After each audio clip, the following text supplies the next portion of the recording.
indivíduo aprovado em concurso público, porém com condenação penal transitada em julgado e direitos políticos suspensos, pode ser nomeado e empossado para cargo público em relação ao qual foi aprovado em concurso público realizado? Nós vamos falar sobre isso no podcast Grifão dessa semana.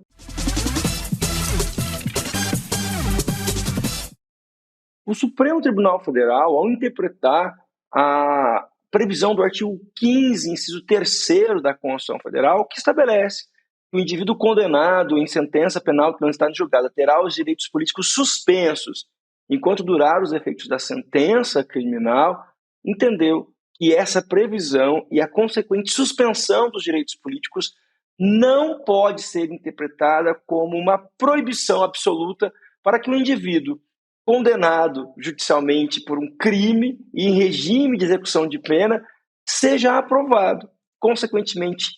empossado após a nomeação para exercer cargo público. Para que isso aconteça, para que um condenado penalmente, na esfera criminal, possa prestar concurso público, ser nomeado e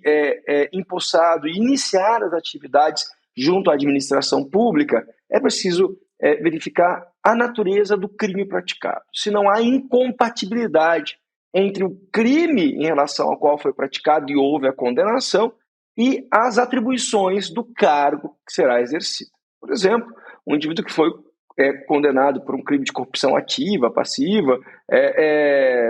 pode eventualmente ser aprovado para um cargo de auxiliar administrativo, um cargo de motorista na administração pública, já que não há uma ligação direta entre a infração penal cometida e que levou à condenação desse indivíduo e as atribuições do cargo que serão executadas por esse indivíduo, embora haja uma anterior condenação criminal. Além disso, é preciso que se observe se há compatibilidade entre o exercício das atribuições junto ao poder público, a carga horária referente ao cargo em relação ao qual houve aprovação, e o regime de execução da pena. Se for regime integralmente fechado, não será possível a posse, justamente porque não haverá possibilidade do indivíduo exercer suas atribuições junto ao serviço público. Porém, se esse indivíduo estiver com a condenação apenas de restrição, suspensão de direitos, ou ainda em regime de prisão domiciliar e no órgão público existir teletrabalho, não há nenhuma incompatibilidade para que essa posse e o início das atividades sejam estabelecidas. Para isso, haverá necessidade de manifestação do juiz competente na execução criminal. E para que vocês entendam qual foi a linha argumentativa que o Supremo adotou, o Supremo entendeu que o artigo 15, inciso 3º da Constituição Federal, impede apenas o indivíduo de exercer os direitos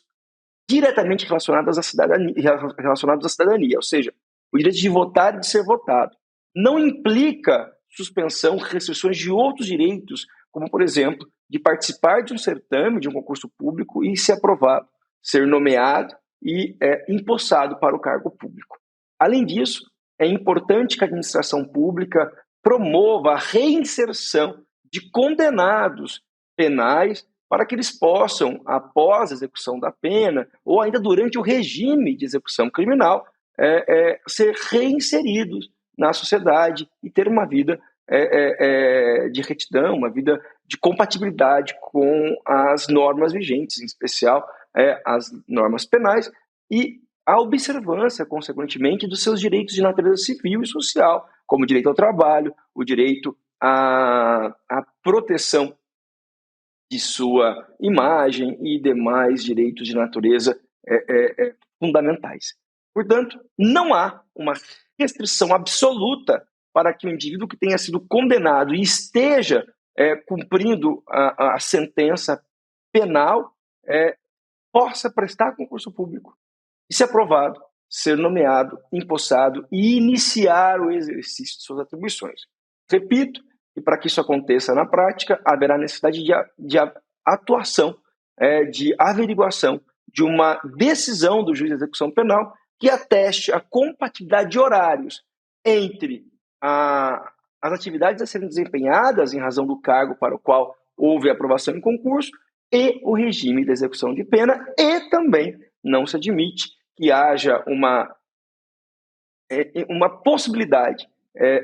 do indivíduo condenado criminalmente, ao exercer o cargo público para o qual ele foi aprovado, venha a reincidir no delito. Ele não pode, portanto, desempenhar uma atribuição em que há